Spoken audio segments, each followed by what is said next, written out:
राधे राधे। जय श्री कृष्ण दोस्तों आज हम आपको भगवान के सामने रोने से क्या होता है उसके बारे में हमारे शास्त्रों में क्या लिखा है विस्तार से जानकारी देने का प्रयास कर रहे हैं। भगवान के सामने वही व्यक्ति रोता है जिसको भगवान पर पूर्ण विश्वास होता है।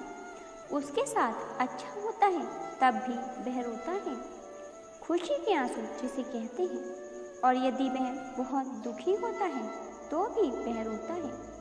वह विपदा की स्थिति में भगवान को याद करता है। व्यक्ति जानता है कि भगवान देर कर सकते हैं पर एक दिन जरूर उसकी इच्छा को पूरा करेंगे।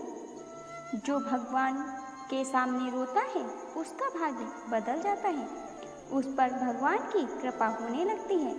उस व्यक्ति के साथ चाहे कुछ अच्छा भी ना हो तो भी उसे भगवान पर पूर्ण विश्वास होता है कि भगवान ही उसकी सहायता करेंगे। वह हर दुख में भगवान को याद करता है और सुख में भी भगवान को नहीं भूलता। उस व्यक्ति का मन पवित्र होने लगता है और उसके अंदर आध्यात्मिक शक्ति का विकास होने लगता है। उसका मन भगवान की भक्ति में लगने लगता है। जब कोई व्यक्ति भगवान के सामने जम जाता है तो उसका दुख दर्द वह भगवान को बताता है। हमारे मन की हर बात भगवान जरूर जानते हैं, वह अंतर्यामी है, उनसे कुछ भी नहीं छुपता है। जब किसी व्यक्ति को भगवान के पास जाते ही रोना आता है और उसे यदि मुसीबत से जल्दी बाहर निकलना है तो उसे भगवत गीता पढ़ना शुरू कर देना चाहिए, क्योंकि जब कोई दुखी व्यक्ति भगवत गीता पढ़ता है तो बहुत जल्दी भगवान उसे सही राह दिखा देंगे। अगर कोई विधि पूर्वक भगवत गीता पढ़ता है तो उसके जीवन में चमत्कार जरूर होता है। आप भगवान की स्तुति करेंगे तो वह आपके जीवन के बड़े से बड़े संकट को दूर कर देंगे। भगवान के सामने रोना चाहिए या नहीं? सनातन धर्म को मानने वाले प्रत्येक व्यक्ति का अंतिम लक्ष्य मोक्ष की प्राप्ति होता है। हर व्यक्ति चाहता है कि वह जीवित अवस्था में सारे सुख भोगे और मृत्यु के बाद उसे मोक्ष की प्राप्ति हो जाए और भौतिक सुख प्राप्त करने के लिए भगवान से प्रार्थना करना प्रारंभ कर देता है। वह चाहता है कि उसे दुनिया की सारी खुशियां मिल जाएं, पर हर व्यक्ति को इस बात पर गौर करना चाहिए कि भगवान का यह फर्ज होता है कि अपने भक्त का पेट भर जाए। उनका यह फर्ज नहीं कि वह आपकी हर इच्छा पूरी करें। आपको यदि अपनी सभी इच्छाओं को पूरा करना है तो उसके अनुसार आपको मेहनत भी करनी पड़ेगी। भगवान ने भी इस धरती पर जन्म लिया और अनेक संघर्ष किए, इसलिए सभी व्यक्तियों को किस तरह जीवन जीना है उन्होंने लोगों को यह सीख भी दी कि जीवन को कैसे जीना चाहिए। इस धरती को मृत्यु लोक कहा जाता है। मृत्यु लोक इस पृथ्वी को इसलिए कहा जाता है क्योंकि यहाँ पर व्यक्ति अलग अलग योनियों में जन्म लेता है और मरता रहता है और 84 लाख योनियाँ होती हैं, जिसमें से मनुष्य का जन्म बहुत मुश्किलों के बाद बहुत सी योनियों में भटकने के बाद मिलता है। खाना पीना बच्चे पैदा करना तो जानवर भी करते हैं, पर मनुष्य का जन्म बहुत से महत्वपूर्ण उद्देश्यों के लिए होता है। इस धरती पर हम मौज मस्ती करने के लिए पैदा नहीं हुए हैं। इस धरती पर व्यक्ति अपने अच्छे बुरे कर्मों के फल को भोगने के लिए जन्म लेता है, और जो व्यक्ति अच्छे काम करता है और नेकी और भलाई का काम करता है और भगवान की भक्ति सच्चे मन से करता है तो उसे भगवान की प्राप्ति होती है। जो व्यक्ति दूसरों को हानि नहीं पहुंचाता, अपनी मेहनत से कमाए धन से अपना और उसके परिवार को पालता है और इंसान से लेकर किसी भी जीव को हानि नहीं पहुंचाता है, उस व्यक्ति को भगवान की प्राप्ति होती है।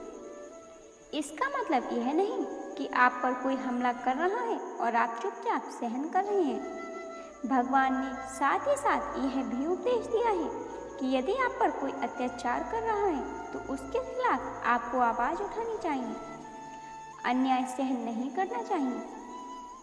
भगवान कृष्ण ने अर्जुन को युद्ध करने के लिए उपदेश दिया था। व्यक्ति की तरह जीवन नहीं जीना चाहिए। उन्होंने उपदेश दिया था कि किसी भी कायर व्यक्ति की तरह जीवन नहीं जीना चाहिए। यदि आपने साथ कुछ गलत हो रहा है तो उसको सहन करना कायरता होगी। जो ईमानदारीपूर्ण जीवन जीता है, इस तरह के व्यक्ति पर भगवान की विशेष कृपा होने लगती है। बिना मांगे ही उसके सारे दुख कम होने लगते हैं। उसकी धीरे धीरे सारी परेशानियां खत्म होने लगती हैं। वह अपने मन में सदैव अपने इष्ट देव का ध्यान करने लगता है और उसे लगता है कि भगवान मेरे साथ हैं। उसके साथ बुरा होता है भी तो भी वह भगवान की इच्छा समझता है, और अच्छा होता है तो भी वह भगवान की कृपा समझता है। ऐसे व्यक्ति को संसार के सभी लोगों का मन पढ़ने की शक्ति प्राप्त हो जाती है। वह सही और गलत लोगों को आसानी से पहचान लेता है और उसका स्वभाव दूसरे लोगों की तुलना में बहुत ही अलग होता है। वह कभी किसी की बुराई नहीं करता, शांत प्रवृत्ति का और एक साधारण जीवन जीना पसंद करता है। वह विलासिता की ओर आकर्षित नहीं होता। वह सिर्फ जीवन जीने के लिए भगवान से इतना मांगता है कि उसका परिवार खुश रह सके। वह गलत तरीके से धन नहीं कमाने की सोचता है। वह ईमानदारी का जीवन जीता है। छल कपट उसके मन में नहीं रहता। प्रत्येक व्यक्ति अपने इष्ट देव से प्रार्थना जरूर करता है, और जब वह भगवान के मंदिर में जाता है या फिर भगवान की भक्ति करता है तो उसके मन में बहुत से अच्छे और बुरे विचार आते हैं, और वह अपने दुखों को याद करके अपने आंसुओं को रोक नहीं पाता है। वह भगवान के सामने रोने लगता है, और यह संकेत बहुत ही शुभ होता है। आप अपने दुख भगवान को बता रहे हैं, क्योंकि यदि आप अपने दुख दूसरे लोगों को बताएंगे तो वह आपकी सहायता करने के बदले में आपसे कुछ भी मांग सकते हैं, और आपको उनकी जिंदगी भर एहसान मानना पड़ सकता है। दुख के समय भगवान ही आपकी सहायता करने के लिए किसी न किसी रूप में आपकी मदद करते हैं। इसलिए भगवान को हमें हमारे दुख बताने चाहिए, और भगवान के सामने आप रो भी सकते हैं। वह आपके दुख को समझेंगे। दूसरे लोगों की तरह आपका मजाक नहीं उड़ाएंगे। भगवान आपके दुखों को दूर करेंगे। आपके जीवन में कितनी भी परेशानी आ जाए, आप उसे भगवान को बताइए और सच्ची प्रार्थना करिए, तो आपको चमत्कारी फायदे होंगे। धार्मिक पुस्तक पढ़ने से जो मन को एक शांति प्रदान होती है, वह कभी आपने सोचा भी नहीं होगा। आपकी सारी चिंताएं समाप्त होने लगेंगी और मानसिक तनाव भी दूर होगा। इस दुनिया में अच्छे बुरे सभी तरह के लोग होते हैं, और जब आपके अच्छे दिन आने वाले होते हैं तो आपको अच्छे मित्रों की भी प्राप्ति होती है।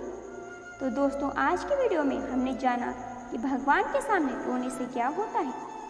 दोस्तों, यदि आपको आज की यह वीडियो पसंद आई हो तो वीडियो को लाइक और शेयर जरूर कीजिएगा। यदि चैनल पर नए हो तो हमारे चैनल को सब्सक्राइब करना मत भूलिएगा। धन्यवाद।